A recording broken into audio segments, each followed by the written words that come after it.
So hello and welcome to concept explorers. आज से हम क्लास 10th सीबीएसई का एसएसटी स्टार्ट कर रहे हैं।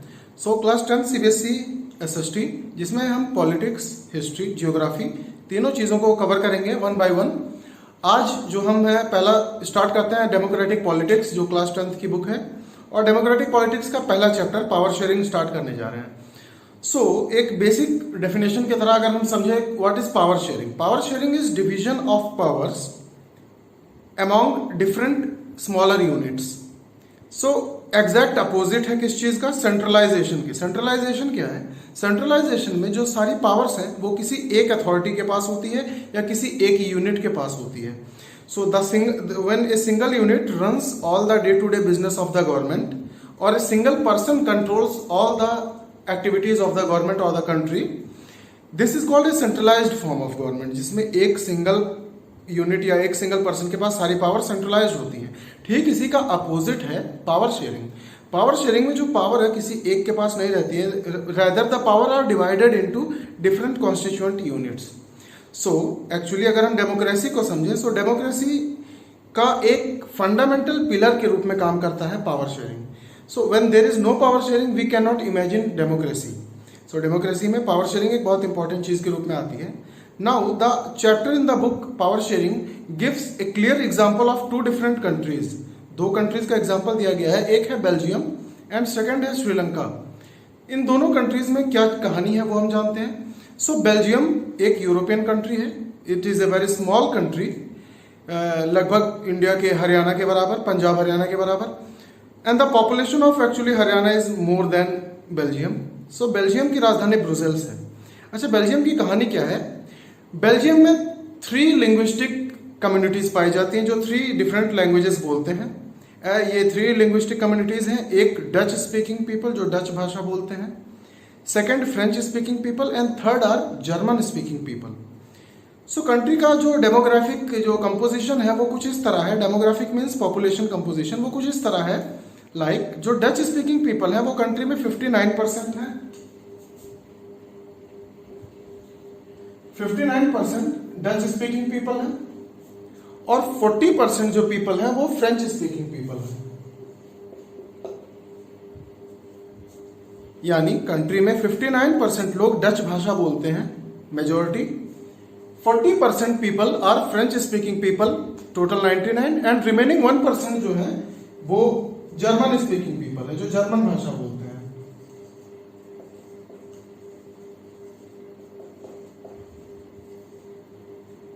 नाउ है क्या? Dutch speaking people clear cut majority में है 59% में, उसके बाद फ्रेंच है और सबसे कम जर्मन स्पीकिंग पीपल है। ये कहानी है पूरी कंट्री की, बेल्जियम की। बट वहां की जो कैपिटल है ब्रुसेल्स, वहां कहानी थोड़ी अलग है। ब्रुसेल्स में चीजें क्या है? ब्रुसेल्स में जो फ्रेंच स्पीकिंग पीपल है वो 80% है। 80% आर फ्रेंच स्पीकिंग पीपल और रिमेनिंग 20% डच स्पीकिंग पीपल है। यानी अगर हम राजधानी को देखें बेल्जियम की, तो राजधानी ब्रुसेल्स में French speaking people are more, they are 80%, and Dutch speaking people are 20%। But in the whole country Dutch speaking people are more, they are 59%, and 40% are French speaking people. Now बात क्या थी कि country में जो system है वो चल नहीं पा रहा था। अब क्या है, प्रॉब्लम क्या फंसती थी कि जो फ्रेंच स्पीकिंग पीपल हैं वो काफी ज्यादा हाईफाई होते थे, रिच होते थे, एंड अर्बन कॉन्ग्लोमरेशंस में रहते थे, शहरी इलाकों में रहते थे, and they have luxurious kind of living as compare to the Dutch speaking people. Dutch speaking people को अच्छा नहीं लगता था। दोनों लोगों में ड्रिफ्ट चलता था, कभी चीजें स्मूथ रन नहीं करती थी। बट अब हम एक दूसरी कंट्री की बात करते हैं, श्रीलंका। श्रीलंका में क्या कहानी है? श्रीलंका इंडिया के साउथ में कन्याकुमारी से, एडम्स ब्रिज से अलग होता है, जिसको हम राम सेतु कहते हैं। एडम्स ब्रिज से डिफरेंट होकर ये श्रीलंका जो कंट्री है ये भी लगभग इसकी पूरी पॉपुलेशन हरियाणा के पॉपुलेशन के बराबर ही है। द श्रीलंका में जो है कुछ कहानी इस तरह है कि वहां दो लैंग्वेज बोलने वाले लोग हैं, 2 एथनिक कम्युनिटीज रहती हैं, लिंग्विस्टिक कम्युनिटी, जिसमें एक है सिंघालीज स्पीकिंग पीपल जो सिंघाली भाषा बोलते हैं। सिंघालीज स्पीकिंग पीपल ये है 74%, और दूसरे हैं तमिल स्पीकिंग पीपल जो है 18%। अब Sinhalese speaking people are clear majority में है 74%, that is a huge majority as compare to the Tamil speaking people who are a minority in that country for 18%। So ये जो तमिल है ये भी दो तरह के हैं, एक वहां के जो श्रीलंका के तमिल हैं, एक इंडिया के तमिल हैं। सो श्रीलंका के तमिल 13% हैं 18% में से, और 5% जो है वो इंडिया के तमिल से। बट अब कहानी क्या है इस कंट्री में? इस कंट्री में जो चीजें हैं वो कुछ स्मूथ नहीं थी। लाइक कंट्री की गवर्नमेंट जो बनी उसने 1956 में एक लॉ पास किया। जो गवर्नमेंट है उसने एक लॉ पास किया जिसमें सिंघालीज स्पीकिंग पीपल, सिंघालीज जो भाषा है, ये सिंघालीज भाषा को कंट्री की ऑफिशियल लैंग्वेज का दर्जा दिया गया। सो जब आप ऑफिशियल लैंग्वेज का दर्जा किसी एक लैंग्वेज को देते हैं, सो तमिल पीपल जो थे, तमिल लैंग्वेज जो थी वो क्लियरली क्या हो गई, इग्नोर हो गई। और तमिल लोगों को ऐसा लगा कि हम अपनी ही कंट्री में क्या है, कुछ अलग है। They felt that we are not a part of this country because the language Tamil was not recognized by the government. The government recognized only one language that is Sinhalese who are in majority. So और बाकी जो policies है government की वो भी कैसी बनती थी? Government policies are made such that they clearly favoured the Sinhala speaking people. जो सिंघाली पीपल थे वो बुद्धिस्ट थे और जो तमिल लोग थे ये हिंदू थे या मुस्लिम थे। सो जो पॉलिसीज बनती थी वो सिंघालीज के फेवर में जाती थी, तमिल के फेवर में कम जाती थी। सो कंट्री में धीरे धीरे टर्मोइल बनने लगा, एक कंडीशंस बनने लगी जो कंड्यूसिव नहीं थी, अच्छी नहीं थी। धीरे धीरे कंट्री सिविल वॉर में चली गई और उसी में हम एक चीज आपने सुना होगा, liberation of Tamil tiger Ilam, LTTE। ये वहां का एक उग्रवादी संगठन है जो तमिल लोगों ने बनाया है क्योंकि तमिल लोग अपना हक मांगना चाहते थे जो उन्हें नहीं मिलता था, और इसलिए उन्होंने उग्रवादी तरीके से अपना हक छीनने के लिए एक फौज बनाई थी जिसको LTTE कहते हैं। सो कंट्री में सिविल वॉर हो गया, कंट्री में शांति व्यवस्था नहीं स्थापित हो पाई है टिल डेट, आज तक। बट बेल्जियम ने क्या किया? बेल्जियम ने क्लियरली समझा कि ब्रुसेल्स में फ्रेंच वाले ज़्यादा हैं, डच वाले कम हैं, और पूरी कंट्री में डच वाले ज़्यादा हैं, फ्रेंच वाले कम हैं।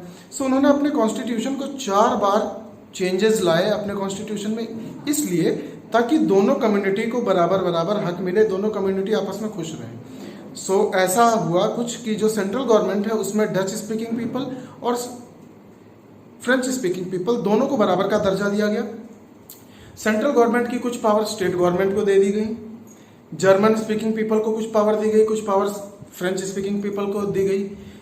फिर तीसरी बात, ब्रुसेल्स में क्या किया गया? जैसे पूरी कंट्री में जब पूरी कंट्री में जब डच वालों ने फ्रेंच वालों को सेंट्रल गवर्नमेंट में जगह दे दी, तो ब्रुसेल्स जो कैपिटल है वहां फ्रेंच वालों ने डच वालों को जगह दे दी क्योंकि फ्रेंच वाले ब्रुसेल्स में जाते थे। सो पूरी कंट्री ने आपस में एक दूसरे के साथ सलाह मशवरा करके एक बीच का रास्ता अपनाया जिसमें दोनों communities they lived happily till now. हाँ, सो ब्रुसेल्स बेल्जियम की कहानी और श्रीलंका की कहानी में ये अंतर है कि लोगों ने आपस में जो डिफरेंसेस थे उसे सॉर्ट आउट किया by the way of power sharing. Belgium ने पावर शेयरिंग का यूज किया, सेंट्रल गवर्नमेंट ने स्टेट गवर्नमेंट को पावर दी, सेंट्रल गवर्नमेंट ने फ्रेंच वालों को एकोमोडेट किया, डच वालों को एकोमोडेट किया। वैसे ब्रुसेल्स में फ्रेंच वालों ने डच वालों को एकोमोडेट किया, दोनों ने एक दूसरे की जो इमोशंस हैं, दोनों ने एक दूसरे की जो पॉलिटिकल एस्पिरेशंस है उसको क्या किया, अंडरस्टैंड किया। सो पावर शेयरिंग ने क्या किया, उस कंट्री को स्टेबलाइज कर दिया। बट श्रीलंका स्टेबलाइज नहीं हो पाया क्योंकि सिंघाली अपने आप को हमेशा ऊपर रखते थे और तमिल वालों को रिकॉग्नाइज नहीं करते थे। So this is a clear example of power sharing. Power sharing is the basic pillar of a democracy. When there is democracy, we know that the people have the ultimate power. But how the power will be enjoyed by the people? When the people will have certain power given to them in their hands. Like we have power in our hands. कैसे हम vote देने जाते हैं? We have the power to choose our prime minister. The final power rests with the people of the country. So अगर democracy आप बोलते हो तो डेमोक्रेसी का मतलब है a type of government of the people for the people to the that was given by Abraham Lincoln. So basic understanding क्या है कि लोगों के पास कुछ पावर्स होती हैं, लोग अपनी पावर को अपनी तरह यूज करते हैं, उस पावर के आधार पर कंट्री की गवर्नमेंट को बनाया जाता है। So unless the power is not given to the people, जब तक गवर्नमेंट अपनी पावर्स लोगों को नहीं देगी तब तक डेमोक्रेसी का कोई मतलब रह गया, नहीं रह गया। So the basic pillar of democracy is power sharing. Now power sharing कितने तरीके से होती है हम ये समझते हैं। पावर शेयरिंग कई तरह से होती है। एक different organs of the government, government के डिफरेंट ऑर्गन्स में पावर शेयरिंग होती है। Second, different levels of government, government के अलग अलग लेवल्स में भी पावर शेयरिंग होती है। फिर प्रेशर ग्रुप, इंटरेस्ट ग्रुप, इन सब चीजों को पावर शेयरिंग दी जाती है। फिर सोशल ग्रुप्स को भी पावर शेयरिंग में एकोमोडेट किया जाता है। So what is, one by one देखते हैं, what is power sharing at the different organs of the government. What are different organs of the government? In our country we have 3 organs of the government. पहला, government का वो भाग जो laws बनाता है, policies बनाता है। Legislature, Vidhan Sabha, Lok Sabha, Rajya Sabha, legislature, Sansad Bhavan, they are the first organ of the government. Second organ कौन सा है? देखो, लॉ बना दिया लेजिस्लेचर ने, अब लॉ को एग्जीक्यूट करेगा एग्जीक्यूटिव। सो सेकेंड कौन है होते हैं? एग्जीक्यूटिव होते हैं। ये क्या करते हैं? जो लॉ बन गया उस लॉ को एग्जीक्यूट करेंगे, उस लॉ को फैलाएंगे पूरी कंट्री में। और थर्ड कौन होते हैं? जुडिशियरी, ये तीसरा ऑर्गन है गवर्नमेंट का। ये क्या करता है? जो लॉ बना और बनने के बाद एग्जीक्यूट हुआ, वो लॉ अगर टूटता है तो उस लॉ को प्रोटेक्ट करेगा judiciary. So 3 organs of the government, legislature, they make the laws, executive, they execute the laws, judiciary, they protect the laws. 3 organs of the government है हमारी कंट्री में। This is the power sharing. Power को कैसे share किया गया है? अलग अलग गवर्नमेंट के ऑर्गन्स में। सो किसी एक ऑर्गन को पूरी पावर नहीं दी गई है। संसद भवन को सिर्फ कानून बनाना है, कानून को फैलाना नहीं है, कानून को इम्प्लीमेंट नहीं करना है, और ना जो काम अदालत करती है वो काम संसद भवन को भी नहीं दिया गया है। सो संसद भवन अदालत का काम नहीं करेगी, ना ही संसद भवन एग्जीक्यूटिव का काम करेगी। संसद भवन सिर्फ लॉज बनाएंगे। नाउ एग्जीक्यूटिव, वो लॉज को एग्जीक्यूट करेंगे, वो लॉज बनाएंगे नहीं, ना लॉ को प्रोटेक्ट करेंगे, सिंपल एग्जीक्यूट करेंगे। जुडिशियरी, न्यायपालिका, ये लॉ को प्रोटेक्ट करेगी, इसका काम लेकिन लॉ बनाना नहीं है, ना लॉ को इम्प्लीमेंट करना है, सिर्फ लॉ को प्रोटेक्ट करना है। सो अपनी अपनी पावर्स तीनों ऑर्गन्स को क्लियरली डिफाइन की गई है। This is the power at different organs of the government. Second, different levels of the government. What is the power at different levels of the government? 3 levels government की, 4 levels government की, 5 levels government की। Country में अलग अलग levels of government होती है। Like country में हम जानते हैं एक है पार्लियामेंट, जिसमें लोकसभा और राज्यसभा है, जिसमें अभी भाजपा की सरकार है, नरेंद्र मोदी प्राइम मिनिस्टर है। सो जैसे केंद्र में एक सरकार होती है, उसी तरह हर राज्य की अपनी एक सरकार है, स्टेट गवर्नमेंट भी है। The state government are identical to the central government, but they have given autonomous power in their own sphere. अपने अपने स्टेट में अपनी अपनी स्टेट गवर्नमेंट अपनी अपनी पावर्स को यूज करती है, एंजॉय करती है। सेंट्रल गवर्नमेंट पूरी कंट्री के लिए लॉज बनाती है, स्टेट गवर्नमेंट रिस्पेक्टिव स्टेट्स के लिए लॉ बनाती है। सो this is 2 levels of the government, central government, state government. अगर तीसरे लेवल की बात करें तो म्यूनिसिपालिटी, पंचायत, ये तीसरे लेवल ऑफ गवर्नमेंट है। सो क्लियरली आपको समझ में आ रहा है what are different levels of government? Central government, state government, municipality, panchayat. This is 3 tiers of the government और 3 levels of the government in our country. हमारे कंट्री में 3 लेवल ऑफ गवर्नमेंट पाई जाती हैं, central, state as well as municipalities and nagar panchayat. So remember this, municipalities are in the urban places and gram panchayat are in the rural places. So panchayat गांव के लिए, municipality शहरों के लिए। This is the type of different levels of government. Now third, among social group. Social group में कैसे power का divide किया जाता है, पावर शेयर कैसे किया जाता है? हम जानते हैं हमारा जो कंट्री है that is regulated with the help of a clearly defined written constitution। हमारे कंट्री का एक क्लियर रिटन कॉन्स्टिट्यूशन है।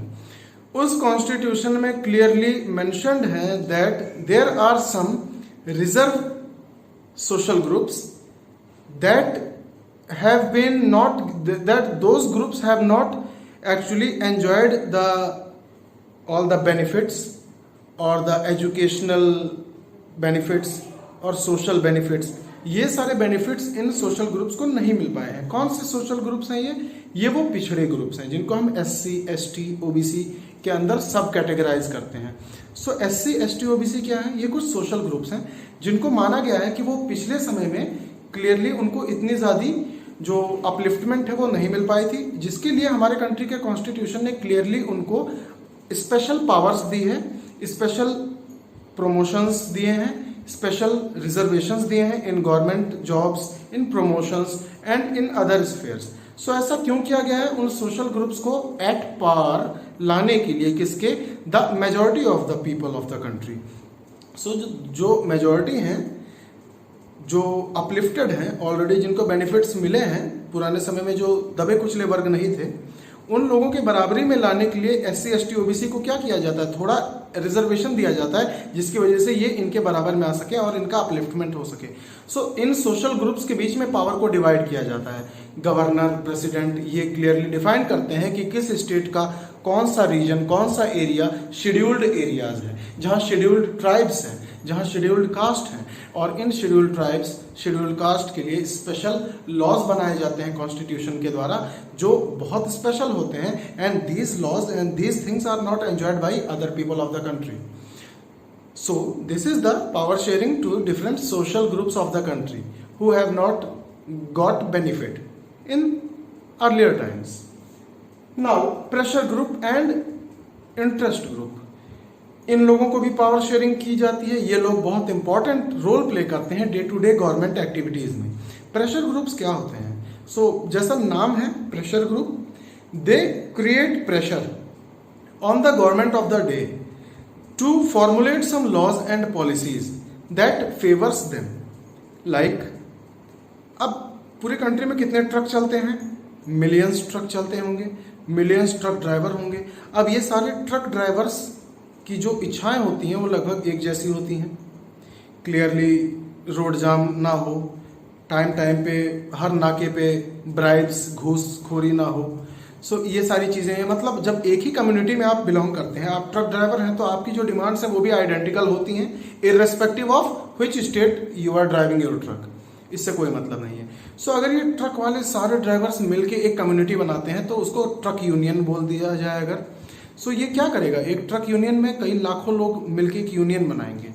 अब आप याद कीजिए, ज़रा इस चीज़ पे ध्यान दीजिए कि अगर ये लाख लोग एक साथ गवर्नमेंट को बोलें कि एक ऐसा लॉ बनाइए, एक वैसा लॉ बनाइए, जैसा ये चाहते हैं वैसा लॉ बनाने के लिए गवर्नमेंट को बोले, और गवर्नमेंट को क्या कहेंगे कि अगर आपने ये लॉ नहीं बनाया तो हम सारे लाखों ट्रक वाले आपकी गवर्नमेंट को वोट नहीं देंगे, हम किसी और पार्टी को वोट करेंगे। सो इनडायरेक्टली ये एक प्रेशर ग्रुप की तरह बन जाते हैं, जो गवर्नमेंट जो है आज की, उस गवर्नमेंट पे प्रेशर क्रिएट करते हैं, so that the government should make laws which is wanted by these people. ये जो लॉज चाहते हैं, सो प्रेशर ग्रुप कहते हैं इनको। ऐसे ही ये प्रेशर ग्रुप सोशल पार्ट का हिस्सा है। सो this is the fundamental thing about power sharing, और इसके आगे की चीज हम अगले क्लास में डिस्कस करेंगे। So this is to be continued in the next class. So how do you like our lecture? Please do like, share and comment my videos, and do share these videos in your peer groups, in your friends who actually need these type of videos for their better understanding or for educational purposes or the regular classes. So thank you. We are closing the session now, and the chapter will be continued in the next class. Thank you. Have a nice day.